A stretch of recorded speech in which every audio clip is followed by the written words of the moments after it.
S ನೋಡಿ, ಇದು ಏನೆಲ್ಲ ಸದನದಲ್ಲಿ ಗದ್ದಲ ಆಯ್ತು ಅಂತ ಈ ಆರೋಪಗಳನ್ನ ನಾವು ನೋಡ್ತಾ ಇದ್ದಾಗ 48 ನಾಯಕರ ಹನಿ ಟ್ರ್ಯಾಪ್ ಮಾಡಲಾಗಿದೆ. ಸೊ ಈ ಪೆನ್ ಡ್ರೈವ್ ಮತ್ತೆ ಸಿಡಿ ಅನ್ನೋದು ಮಾಡಿ ಇಟ್ಕೊಳ್ಳಲಾಗಿದೆ ಅನ್ನುವಂತ ಒಂದು ಗಂಭೀರವಾದಂತಹ ಆರೋಪಗಳನ್ನ ಮಾಡ್ತಾ ಇದ್ದಾರೆ. ಎಸ್ ನಾವು ಸ್ವಲ್ಪ ರೀಕಾಲ್ ಮಾಡ್ಕೊಳ್ಳೋದಾದ್ರೆ, ಸಂಸದ ಸ್ಥಾನದಲ್ಲಿ ಇದ್ದವರು, ಸಚಿವ ಸ್ಥಾನದಲ್ಲಿ ಇದ್ದವರು ಇವತ್ತು ಜೈಲಿಗೆ ಹೋಗಿದ್ದು ಇನ್ನು ವಾಪಸ್ ಬಂದಿಲ್ಲದೆ ಇರೋ ಪ್ರಕರಣನೂ ಇದೆ. ವಾಪಸ್ ಬಂದು ಅಧಿಕಾರವನ್ನ ಕಳ್ಕೊಂಡಿರೋ ಪ್ರಕರಣವೂ ಇದೆ. ಇದರಲ್ಲಿ ಎಷ್ಟು ಫ್ಯಾಕ್ಟ್ ಅನ್ನೋದು ನಾವು ಚೆಕ್ ಮಾಡೋದಾದ್ರೆ, ಸತ್ಯ ಎಷ್ಟಿದೆಯೋ ಅಥವಾ ಬೇಕಂತ ಟ್ರ್ಯಾಪ್ ಮಾಡಲಾಗಿದೆಯೋ ಇದು ಸೆಕೆಂಡ್ರಿ.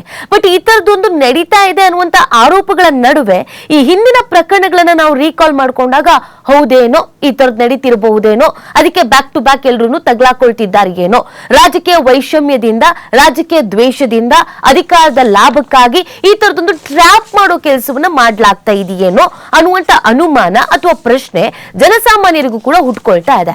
ಅದಕ್ಕೆ ನಾಯಕರುಗಳು ಏನ್ ಹೇಳ್ತಾ ಇದ್ದಾರೆ ಅಂತ ಅಂದ್ರೆ, ದಯವಿಟ್ಟು ಇದನ್ನೊಂದು ತನಿಖೆ ಕೊಡಿ, ನಿವೃತ್ತ ಜಡ್ಜ್ಗಳು ಯಾರಿರ್ತಾರೋ ಅವರಿಗೆ ಈ ತನಿಖೆ ನೇತೃತ್ವವನ್ನ ವಹಿಸಿ, ನಮ್ಗೆ ನ್ಯಾಯ ಅನ್ನೋದು ಸಿಗ್ಬೇಕು ಅನ್ನೋದು ಕೇಳ್ಕೊಳ್ತಾ ಇದ್ದಾರೆ. ಮುನಿರತ್ನ ಅವರ ಮಾತನ್ನು ನೀವು ಕೇಳಿಸ್ಕೊಂಡ್ರೋ ಎಲ್ಲೋ ಗೊತ್ತಿಲ್ಲ, ದೇವ್ರ ಫೋಟೋ ಕೂಡ ಇಟ್ಕೊಂಡ್ ಬಂದ್ಬಿಟ್ರು. ನನಗೆ ಮಾನ ಮರ್ಯಾದೆ ಹೋಗ್ಬಿಟ್ಟಿದೆ, ನನ್ನ ವೈಯಕ್ತಿಕವಾಗಿ ರಾಜಕೀಯ ಜೀವನ ಹಳ್ಳ ಹಿಡಿದೋಗ್ಬಿಟ್ಟಿದೆ, ರಮೇಶ್ ಜಾರಕಿಹೊಳಿ ಅವರು ಮನೇಲಿ ಕೂತ್ಕೊಬಿಟ್ಟಿದ್ದಾರೆ, ಪ್ರಜ್ವಲ್ ಅವರು ಜೈಲಲ್ಲಿ ಕೂತಿದ್ದಾರೆ, ಎಲ್ರೂ ವಿಚಾರದಲ್ಲೂ ನಾವು ನೋಡೋದಾದ್ರೆ ಈ ಟ್ರ್ಯಾಪ್ ಆಗಿದೆ ಅನ್ನೋದು ಇದೆ ಅಂತ ಹೇಳ್ತಾ ಇದ್ದಾರೆ. ಸೊ ಅದಕ್ಕೆ ಅಂತ ಒಂದು ತನಿಖೆ ಆಗುವಂತ ಅವಶ್ಯಕತೆ ಇದೆ ಅಂತ ಹೇಳಿದ್ದಾರೆ. ಸೊ ಇದಕ್ಕೆ DCM DK ಶಿವಕುಮಾರ್ ಅವರು ಒಂದು ಪ್ರತಿಕ್ರಿಯೆ ಕೊಟ್ಟಿದ್ದಾರೆ.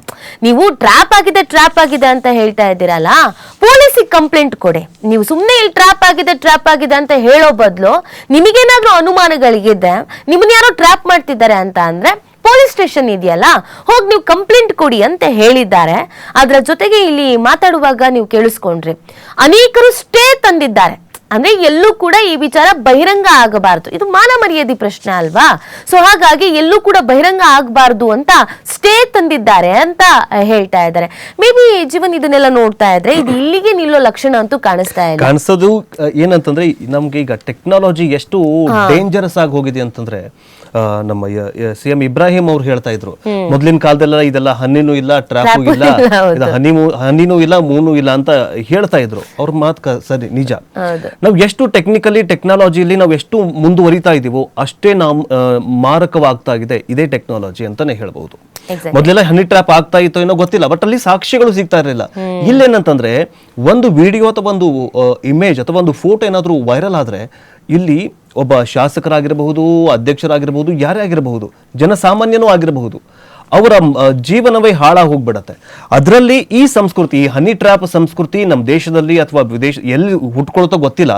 ಆದ್ರೆ ಈಗ ಸಚಿವರೇ ಹೇಳೋ ಹಾಗೆ ಪೆನ್ ಡ್ರೈವ್ ಪಾಲಿಟಿಕ್ಸ್ ನಡೀತಾ ಇದೆ ಈ ದೇಶದಲ್ಲಿ ಅಥವಾ ಈ ರಾಜ್ಯದಲ್ಲಿ. ಈ ಪೆನ್ ಡ್ರೈವ್ ಪಾಲಿಟಿಕ್ಸ್ ಮಧ್ಯೆ CD ಸ್ಟೇಟ್ ಆಗಿ ಹೋಗ್ಬಿಟ್ಟಿದೆ ನಮ್ಮ ರಾಜ್ಯ ಅನ್ನುವಂತಹ ಆರೋಪವನ್ನ ಆಡಳಿತಾರೂಢ ಪಕ್ಷದಲ್ಲಿ ಇರುವಂತಹ ಆಡಳಿತಾರೂಢ ಸರ್ಕಾರದ ಸಹಕಾರ ಸಚಿವರು ಹೇಳ್ತಾರೆ. ಅಂದ್ರೆ ಎಷ್ಟು ಡೇಂಜರಸ್ ಆಗಿದೆ ಅಂತ. ಯಾರ್ಯಾರು, ಅದರಲ್ಲೂ ಕೂಡ 48 ಶಾಸಕರಿದ್ದಾರೆ, 48 ನಾಯಕರಿದ್ದಾರೆ, ಕೇಂದ್ರದ ನಾಯಕರು ಕೂಡ ಆಗಿದ್ದಾರೆ, ಜೊತೆಗೆ ರಾಜ್ಯದ ನಾಯಕರು ಕೂಡ ಆಗಿದ್ದಾರೆ ಅಂತ ಆರೋಪವನ್ನ ಮಾಡಿದ್ದಾರೆ.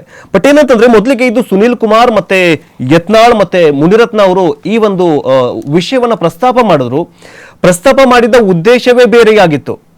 ಏನಂತಂದ್ರೆ, ಸರ್ಕಾರವನ್ನ ಹೆಂಗಾದ್ರೂ ಮಾಡಿ ಕಟ್ಟಿ ಹಾಕಬೇಕು ಅನ್ನುವಂತಹ ನಿಟ್ಟಿನಲ್ಲಿ ಈ ಒಂದು ಈ ಒಂದು ಪ್ರಶ್ನೆಯನ್ನ ಇಡ್ತಾರೆ.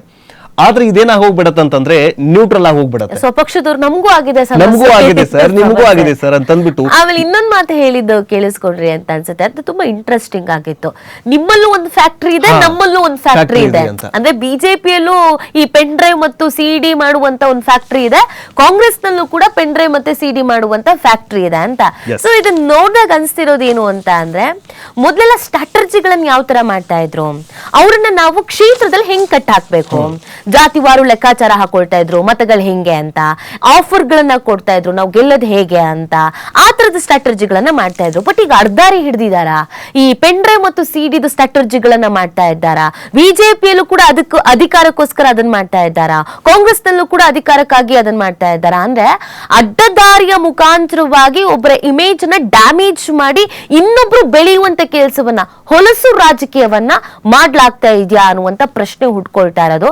ನಮ್ಮ ನಾಯಕರು ಈ ಕೆಳಮಟ್ಟಕ್ಕೆ ಇಳಿದ ರಾಜಕೀಯವನ್ನ ಮಾಡ್ತಾ ಇದ್ದಾರಾ ಅಂತ ಇವನ್ ಜನಕ್ಕೂ ಕೂಡ ಅನಿಸ್ತಾ ಇದೆ. ಸೊ ಎಕ್ಸಾಕ್ಟ್ಲಿ ಇದು ತನಿಖೆ ಆಗ್ಲೇಬೇಕು, ಯಾಕಂದ್ರೆ ಇದು ಹಾಗೆ ಬಿಟ್ರೆ ನಮ್ಮ ಕರ್ನಾಟಕದ ರಾಜಕೀಯ ಹೊಲ್ಸೆದ್ದೋಗಿದೆ ಅಂತ ಬೇರೆ ಸ್ಟೇಟ್ಗಳಲ್ಲೂ ಕೂಡ ಚರ್ಚೆ ಆಗುವ ಸಾಧ್ಯತೆಗಳಿರುತ್ತೆ. ಇದು ನಮ್ಮ ಒಂದು ಗೌರವಕ್ಕೂ ಕೂಡ ಧಕ್ಕೆ ಆಗುವಂತ ವಿಚಾರ. ಎಕ್ಸಾಕ್ಟ್ಲಿ ಇದಕ್ಕೊಂದು ತನಿಖೆ ಆಗ್ಲೇಬೇಕು, ಸಮಿತಿ ರಚನೆ ಆಗೋದು ತುಂಬಾ ಒಳ್ಳೇದು ಅಂತ ಅನ್ಸುತ್ತೆ. ತನಿಖೆ ಆದ್ರೂ ಅಷ್ಟೇ, ಆಗದಿದ್ರು ಅಷ್ಟೇ, ಈಗೇನು ಸದನದಲ್ಲಿ ಇಬ್ರು ಸೇರ್ಕೊಂಡು ಈ ಚರ್ಚೆಯನ್ನ ಮಾಡಿದ್ರಲ್ಲ, ಅದೇ ತೆರನಾಗಿ ಅಭಿವೃದ್ಧಿಯ ಹೆಸರಲ್ಲೂ ಕೂಡ ಅಭಿವೃದ್ಧಿಗಳೇನ್ ಮಾಡಿದಾರಲ್ಲ ಆ ಅಭಿವೃದ್ಧಿಯ ಯೋಜನೆಗಳ ಬಗ್ಗೆಯೂ ಕೂಡ ಚರ್ಚೆ ಮಾಡಿದಿದ್ರೆ ಇವತ್ತು ಕರ್ನಾಟಕ ರಾಜಕೀಯದಲ್ಲಿ ಇರುವಂತಹ ಪ್ರತಿಯೊಬ್ಬ ನಾಯಕನಿಗೆ, ಜನಸಾಮಾನ್ಯ ಏನ್ ನಿಮ್ಗೆ ವೋಟ್ ಹಾಕಿ ವಿಧಾನಸೌಧ ಕಳಿಸಿದಾರಲ್ಲ ಅವ್ರು ಇವತ್ತು ನಿಮಗೆ ಶಾಬಾಷ್ ಅಂತಿದ್ರು. ಈ ಹನಿ ಟ್ರ್ಯಾಪ್ ನಮ್ಮಗಳ ಮೇಲೆ ನಮ್ಮ ಮರ್ಯಾದೆ ಹೋಗ್ತಾ ಇದೆ ಸಾರ್ ಅಂತ 48 ಜನರ ಮೇಲೆ ಹನಿ ಟ್ರ್ಯಾಪ್ ಆಗಿದೆ ಅಂತ ಏನು ಒಟ್ಟಾಗಿ ಚರ್ಚೆ ಮಾಡಿದ್ರಲ್ಲ, ಏನಂದ್ರೆ ಬಾಂಧವ್ಯ, ಆ ಕಡೆ ಒಂದು ಫ್ಯಾಕ್ಟ್ರಿ ಇದೆ ಈ ಕಡೆ ಒಂದು ಫ್ಯಾಕ್ಟ್ರಿ ಇದೆ ಅಂತ ಏನು ಮ್ಯಾನೇಜಿಂಗ್ ಎಷ್ಟು ಚೆನ್ನಾಗಿತ್ತು ಆ ಚರ್ಚೆ. ಅದೇ ಚರ್ಚೆಯನ್ನ ಅಭಿವೃದ್ಧಿ ಕೆಲಸದಲ್ಲೂ ಕೂಡ ಮಾಡಿದಿದ್ರೆ ಇವತ್ತು ನಮ್ಮ ಕರ್ನಾಟಕ ಸಿಂಗಪುರ್ ಆಗ್ತಿತ್ತೇನೋ